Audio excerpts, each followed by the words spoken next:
इसमें हम आपको परीक्षा से संबंधित जो प्रश्न पत्र जिस तरह से बन करके आएंगे उस संबंध में आपको बता रहे थे। उसमें जो शेष रहा उसके संबंध में बता रहे हैं, आगे बता रहे हैं। इसमें थोड़ा फिर भी शुरू से ही दोहरा रहे हैं संक्षिप्त रूप में। और इसमें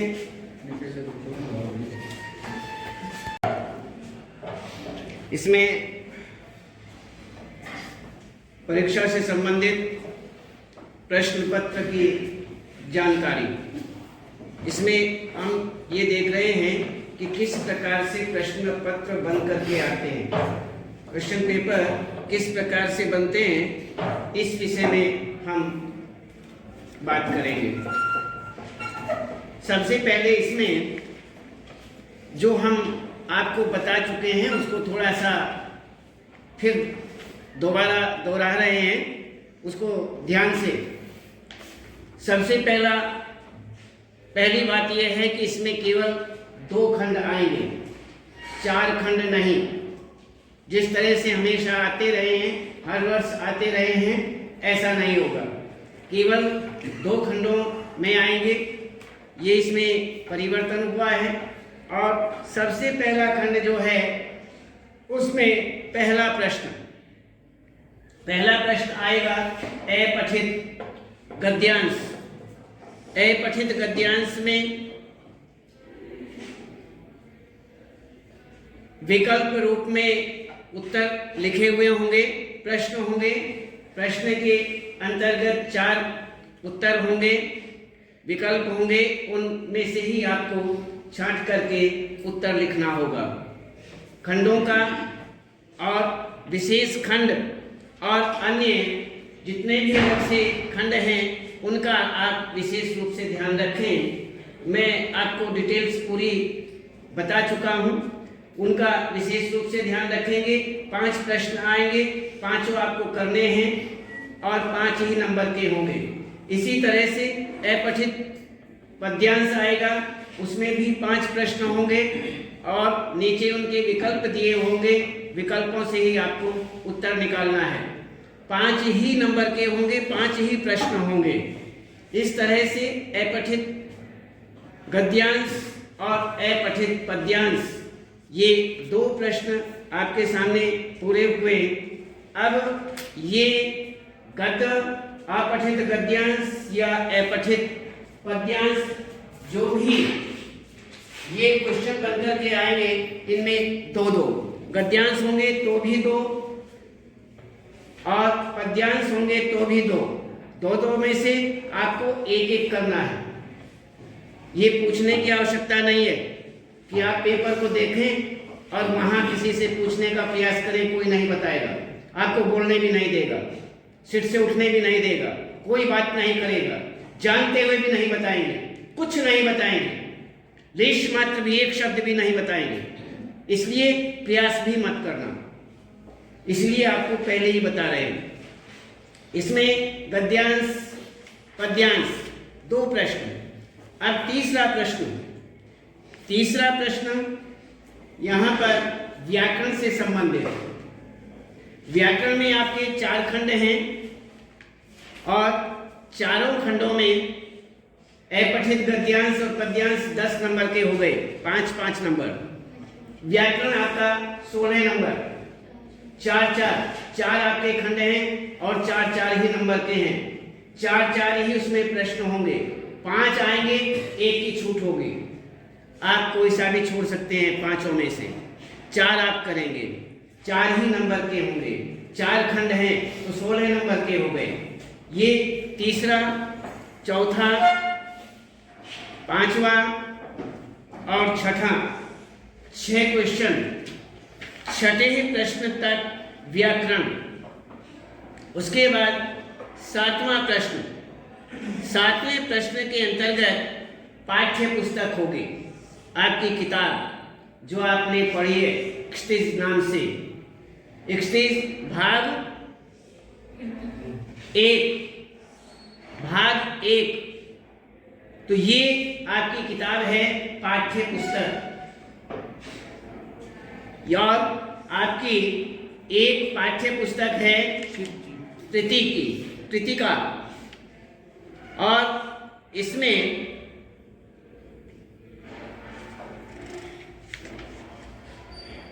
इस पाठ्य पुस्तक में गद्य और पहले पद देखिए। इसमें 7वां प्रश्न पठित गद्यांश जो आपके पाठ हैं उनमें से गद्य आएगा, जो सिलेबस के अंतर्गत हैं, पाठ्यक्रम के अंतर्गत हैं, उनमें से गद्य लिखा गद्यांश आएगा। उसमें से आपके सामने 5 प्रश्न होंगे, पांचों में उसी ही प्रकार से विकल्प दिए गए होंगे और आपको उन्हीं में से उत्तर निकालने हैं। 5 ही नंबर के होंगे और इसी ही गद्य पाठों में से 2 प्रश्न और आएंगे जो 8वें प्रश्न के प्रश्न होंगे। 2 और उनमें भी ऑप्शंस होंगे, उनमें भी विकल्प होंगे, उनमें से ही आपको उत्तर देने हैं। नवा प्रश्न जिस प्रकार से पाठ्य पुस्तक से गद्यांश से आपके 5 प्रश्न आए, उसी प्रकार से यहाँ पर पद्य के जो पाठ हैं उनमें से भी विकल्पों सहित 5 प्रश्न होंगे और 5 ही नंबर के होंगे।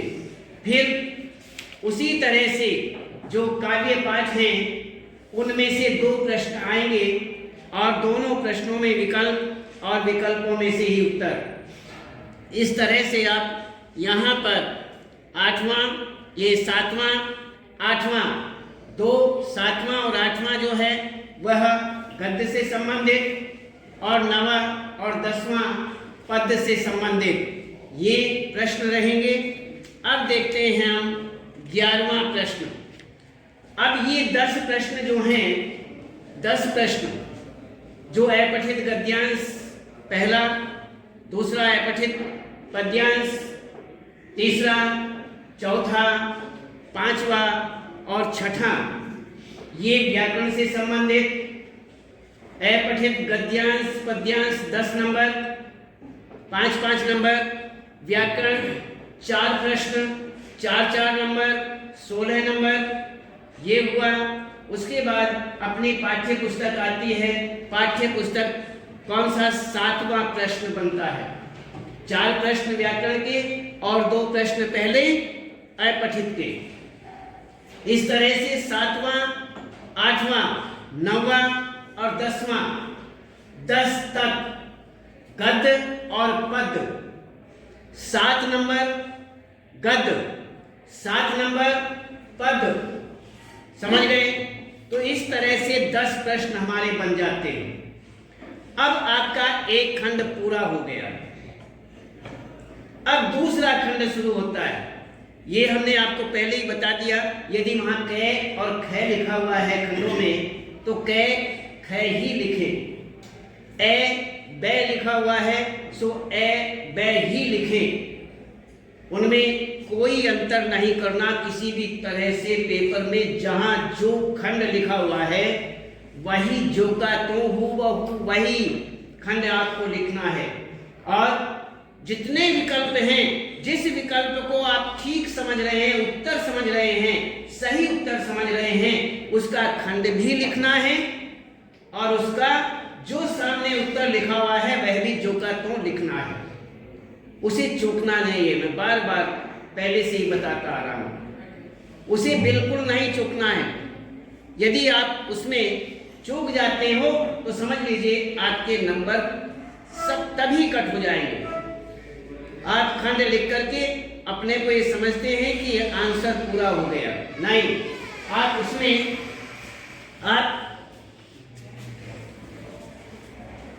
आप उसमें सहज उसी ही प्रकार से आप ध्यान रखेंगे। तो ये आप विशेष रूप से ध्यान रखें, इसमें किसी भी प्रकार की कोई गलती नहीं। 10 प्रश्न हो गए। अब आपका आता है दूसरा खंड। दूसरे खंड के अंतर्गत इसमें पाठ्य पुस्तक और पूरक पाठ्य पुस्तक। पूरक पाठ्य पुस्तक जो है वो आपकी कृति का है। यदि वहाँ पूरक पाठ्य पुस्तक लिखा हुआ आज आ गया तो आप धोखा नहीं खाना है, आप भ्रमित नहीं होना है। क्यों? कृति का जो है वो पूरक पाठ्य पुस्तक के रूप में होती है और इसको यही लिखा जाता है। तो इसमें अब हम देखते हैं पाठ्य पुस्तक 31 के जितने भी गद्य पाठ हैं, इन गद्य पाठों में से 10 प्रश्न आपके पूरे हो चुके थे। 11वां प्रश्न बनता है।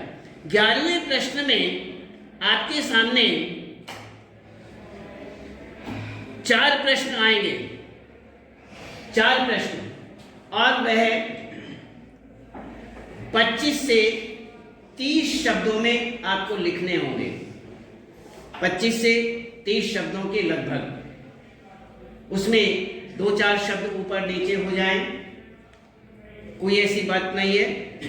लेकिन जो हम ये शब्द बोल रहे हैं इसका मतलब ये नहीं है कि आप जैसा चाहें वैसा करें कि नहीं सर ने तो 2-4 शब्दों की बात कही थी, कोई बात नहीं, 2-4 के बजाय 8-10 हो जाए तो कोई बात नहीं, क्या फर्क पड़ता है। नहीं, ऐसा भी अपने मन में नहीं रखना है। लगभग उसी ही प्रकार के इसमें 30 तक दिए हैं तो आप 25-30 के बीच रख सकते हैं। तो इस तरह से आप इनका आंसर लिखेंगे जो 2-2 नंबर के होंगे। 4 प्रश्न हैं, 2-2 नंबर के हैं, तो 8 नंबर के हो गए। तो 8 नंबर इसमें बनते हैं। इसी तरह से अब आते हैं पद के प्रश्नोत्तर। पद के अंतर्गत 3 प्रश्न आते हैं। गद्य के तो 4 आएंगे और पद के 3 आएंगे, ध्यान रखना, और 2-2 नंबर के ही होंगे। गद्य के 8 नंबर के होंगे, 8 नंबर के हो गए, और पद के 6 नंबर के हो गए। क्यों? 3 हैं और 2-2 नंबर के ही होंगे, गद्य भी और पद्य भी, तो वह 8 नंबर, वो 6 नंबर। इस तरह से अब ये हुआ आपका 12वां प्रश्न पूरा हुआ।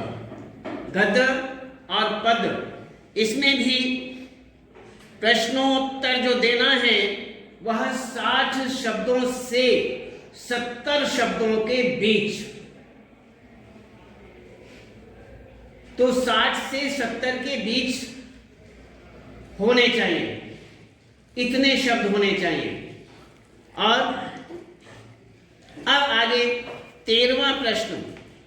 13वें प्रश्न के अंतर्गत इसमें 40 से 50 शब्दों में आप लिखेंगे और ये आपकी कृतिका होगी। कृतिका में आप 3 प्रश्न आएंगे और 3 प्रश्नों के अंतर्गत आपको 1 प्रश्न की छूट होगी। आपको 2 पूरे करने हैं और 2 जो पूरे करने हैं वह 3-3 नंबर के होंगे। इस तरह से आपके 6 नंबर के वह प्रश्न हुए। 2 प्रश्न हैं, 3-3 नंबर के 6 नंबर हुए। तो इसमें गद्य 8 नंबर 4 प्रश्न, 2-2 नंबर के 8 नंबर। पद 3 प्रश्न, 2-2 नंबर के 6 नंबर। कृतिका 2 प्रश्न, 3-3 नंबर के 6 नंबर के। तो इस तरह से आपका पाठ्य पुस्तक और पूरक पाठ्य पुस्तक के प्रश्न, और इसमें आपको हमने बता दिया जो गद्य है उसमें 25 से 30 शब्दों के बीच उत्तर होना चाहिए, और पद्य जो है उसमें 60 से 70 शब्दों के बीच उत्तर होना चाहिए, और जो कृतिका के प्रश्न हैं उनके जो उत्तर आपको लिखने हैं वो 40 से 50 शब्दों के बीच होने चाहिए। ये हुआ आपका पाठ्य पुस्तक और पूरक पाठ्य पुस्तक। अब हम देखते हैं हमारे 11, 12 और 13 दूसरे खंड शुरू हो रहा है 11वें प्रश्न से। ये हमारा 13वें नंबर तक ये पूरी प्रश्नोत्तरी पूरी हो गई। प्रश्न जितने हैं वह पाठ्य पुस्तक है, अपठित है, व्याकरण है या कृतिका है, सब पूरा हो गया है। अब आगे 14वां प्रश्न हम देखते हैं कि निम्नलिखित में से किसी एक विषय पर दिए गए संकेत बिंदुओं के आधार पर लगभग 80 शब्दों से 100 शब्दों के बीच ये निबंध है और आपको एक निबंध लिखना है, एक अनुच्छेद पूरा करना है। किसी भी विषय पर आपको लिखना है और जैसे संकेत बिंदु हमने बताया कि संकेत बिंदुओं का जो आधार है वो जरूरी है। जो भी संकेत बिंदु हैं वो आपके उस अनुच्छेद के लिए उसके लिए पूरा का पूरा नंबर हैं, शीर्षक हैं, हेडिंग्स हैं। इसलिए उन बिंदुओं के आधार पर ही आपको वह अनुच्छेद पूरा करना है। अब आगे पत्र, ये जो अनुच्छेद है जो आपको ये 80 शब्दों से 100 शब्दों के बीच लिखना है, ये अनुच्छेद ये आपका होगा 5 नंबर का। क्यों? ये इन्होंने 5 नंबर का ही दिया है। 5 नंबर का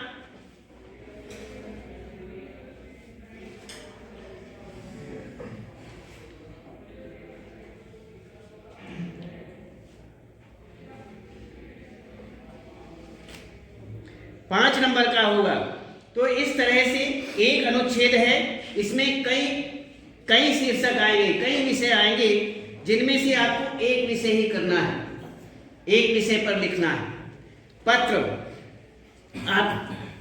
आप जो है एक पत्र लिखेंगे और वह भी 80 शब्दों से 100 शब्दों के बीच ही होगा।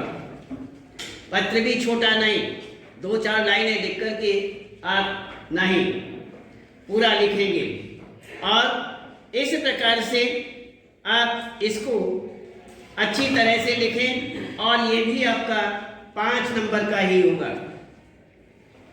इसमें भी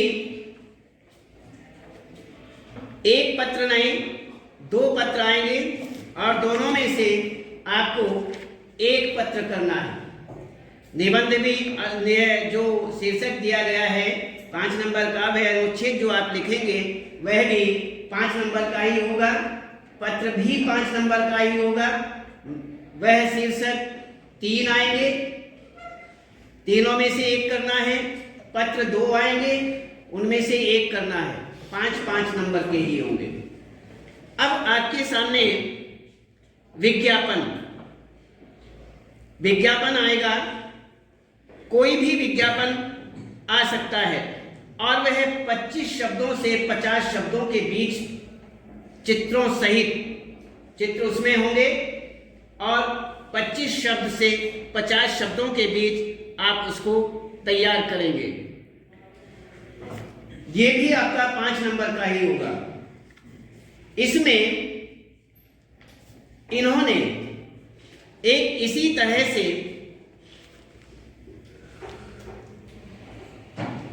इसमें भी आपके छूट आएगी। आप 2 आएंगे, दोनों में से एक कर सकते हैं, एक किया जाएगा।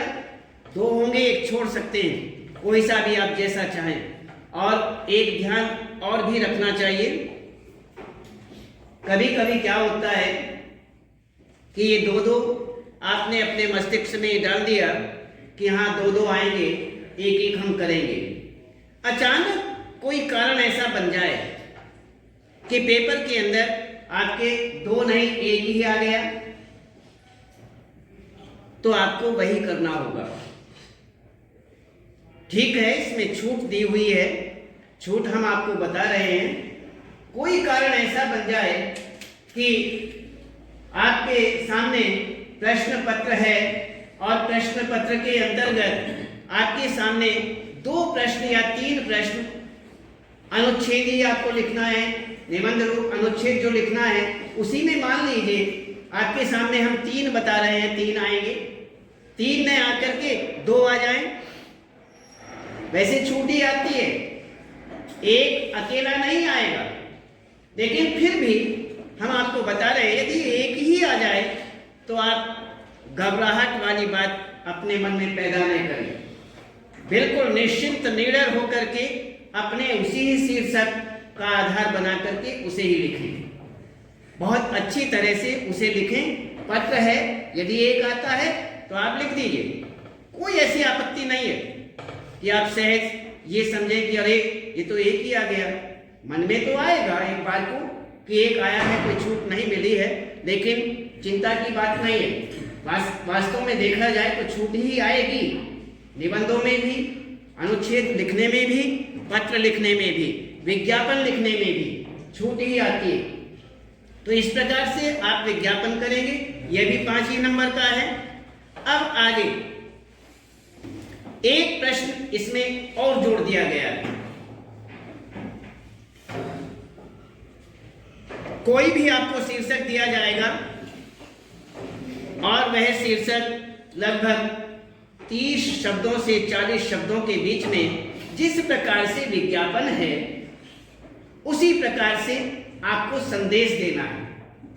संदेश है जैसे कोई भी संदेश आपके सामने हो, मित्र को, जैसे कोई मित्र है, अपना दोस्त है, उसे आपने संदेश देना है और मित्र को कृष्ण जन्माष्टमी की शुभकामनाएं देनी है। कृष्ण जन्माष्टमी है, उसकी शुभकामनाएं देते हुए 30 से 40 शब्दों में संदेश लिखिए।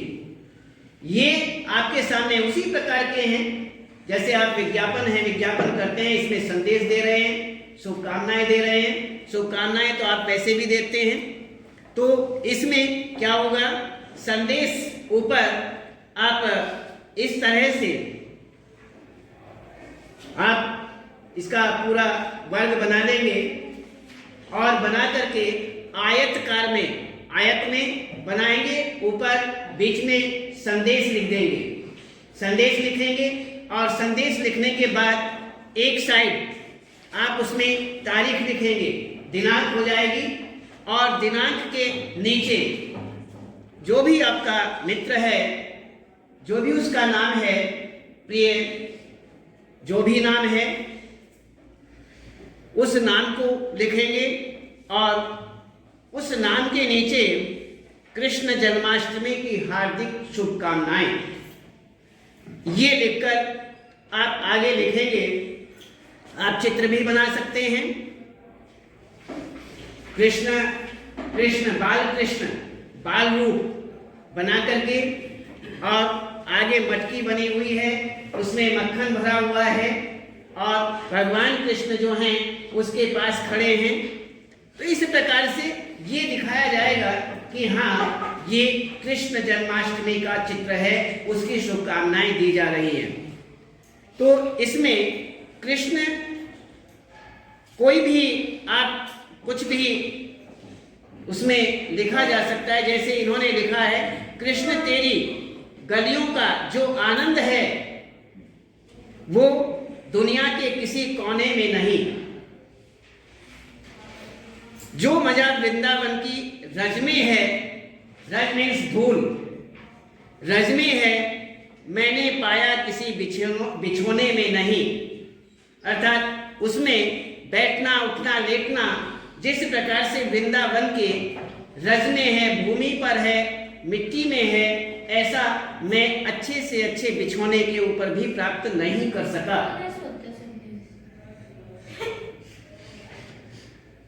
कोई भी इसमें आप थोड़ा इस तरह का संकेत कर सकते हैं और नीचे लिख सकते हैं जय श्री कृष्णा। ये हो गया, आपकी शुभकामनाएं दे रहे हैं, आप केवल शुभकामनाएं हैं, संदेश है शुभकामनाओं का, तो इसी प्रकार से आप देंगे। तो इसी प्रकार से जैसे दीपावली की शुभकामनाएं आपको देनी है, तो दीपावली की शुभकामनाएं में आपने दीपक वगैरह बना दिए, दीपक वगैरह बना करके उसी प्रकार से आपने दिनांक लिखा, दिनांक के नीचे अपने मित्र का नाम, प्रिय मित्र का नाम लिखा और उसके बाद वहां पर दीपावली की शुभकामनाएं, हार्दिक शुभकामनाएं दे रहे हैं। तो इसी प्रकार से दीपावली के इस पावन पर्व पर आपको हार्दिक शुभकामनाएं हैं। माता पिता की ओर से आपको आशीर्वाद है। इस पावन अवसर पर ईश्वर आपकी हर मनोकामना को पूर्ण करे और आप दुनिया में हर मुकाम हासिल करें, अर्थात हर प्रकार से आप सफलता ही प्राप्त करते चले जाएं। तो इस प्रकार से यहाँ पर कोई भी अपना नाम, नीचे अपना नाम दे सकते हैं। श्वेता, श्वेतांबरी, अन्य, अंशिका, पंशिका, फुलवरी, फूलवारी, कुछ भी कोई भी नाम हो सकता है, कोई भी नाम हो सकता है। इस प्रकार से आप संदेश करेंगे। ये आपका 17वां प्रश्न है। विज्ञापन जो है वह आपका 16वां प्रश्न था और निबंध जो है आपका 14वां प्रश्न है।